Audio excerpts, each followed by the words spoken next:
है university of Paris 1 से मुंसलिक माहिर माशियात डॉक्टर अता मोहम्मद इस वक्त हमारे साथ हैं। डॉक्टर अता, आपने सुना जो चीदा नुकात हैं पाकिस्तान के एक्शन प्लान के, क्या ये प्लान FATF को मुतमईन कर पाएगा? जैसे मेरे ख्याल में ये काफ़ी अच्छे इकदाम अभी लिए गए हैं और डॉक्टर शमशाद अख्तर भी यहाँ पे मौजूद है और उनके साथ पूरा डेलीगेशन है।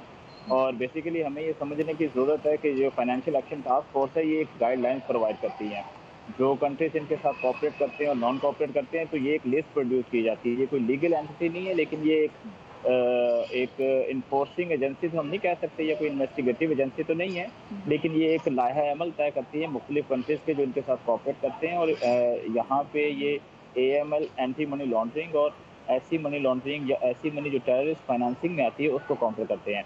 तो उन्होंने फरवरी में कुछ गाइडलाइन प्रोवाइड की थी जो एशिया पैसिफिक ग्रुप के थ्रू पाकिस्तान को प्रोवाइड की गई थी कि पाकिस्तान एशिया पैसिफिक ग्रुप का मेंबर है। तो एशिया पैसिफिक ग्रुप के थ्रू वो रिपोर्ट अभी सबमिट हुई है। तो ये 6 दिन का लंबा एक इजलास है यहाँ पे, तो इसमें फैसला किया गया। तो मेरे ख्याल में पाकिस्तान ने काफ़ी सफिशेंट एफर्ट्स किए हैं इस टास्क फोर्स में अपनी बात करने के लिए। और मेरे ख्याल में हमें ये UK और US की तरफ से मूवमेंट आई थी और उसको सपोर्ट किया फ्रांस और जर्मनी ने। राइट। लेकिन डिप्लोमेटिक एंड के थ्रू हम देखते हैं कि अली जहांगीर सिद्दीकी की ट्रंप से मुलाकात और दूसरे पाकिस्तान के और भी हालात हैं। यहाँ पे पाकिस्तान की डेलीगेशन की खुशी डॉक्टर शमशाद अख्तर की कोशिश अच्छा। ये है कि एटलीस्ट इतना टाइम लिया जाए कि जब तक कोई 25 जुलाई तक कोई नई गवर्नमेंट आती है तब तक उनके पास कोई टाइम हो।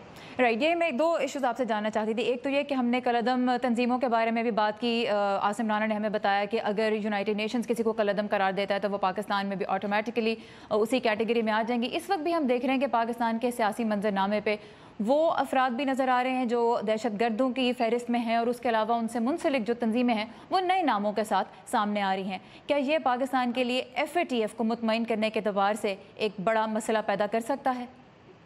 ये बिल्कुल एक मसला है और ये सिर्फ यूनाइटेड नेशन की तरफ से नहीं, एक ग्लोबल प्रेशर आया। आप देखें कुछ अर्सा पहले UK की तरफ से भी एक नया लॉ इंट्रोड्यूस कराया गया जिसमें आप ऐसी कोई भी जायदाद जिसको आप डिक्लेयर नहीं कर सकते, जिसका आप सोर्स ऑफ इनकम नहीं बना सकते, वो एक लॉ इंट्रोड्यूस कराया गया जिसमें सबसे ज़्यादा पाकिस्तान और रशियन कुछ पेपर जो लिस्ट पे हैं जिसमें पाकिस्तान के साबिक हुक्मरान के अपार्टमेंट भी हैं।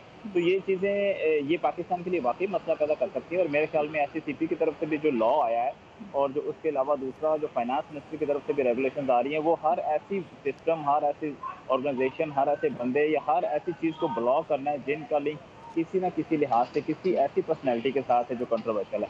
ये alright. Right movements, right wing parties अभी इलेक्शन में भी आ रही हैं जिन्होंने इस्लामाबाद में धरना भी दिया। तो ये वाकई एक ऐसी चीज़ है कि जिसके ऊपर एक खातर खा काम करने की ज़रूरत है। ऑलराइट। गाइडलाइंस के मुताबिक पाकिस्तान ने एक्शन तो लिया है, उसको वो प्रोवाइड भी कर रहे हैं, लेकिन देखना है कि उसको इम्प्लीमेंट किस हद तक कर इम्प्लीमेंट वो सकते किस हैं। तरह से हो पाता है। डॉक्टर अता मोहम्मद माहिर माशियात इस वक्त हमारे साथ थे पेरिस से। आपके वक्त का बहुत शुक्रिया।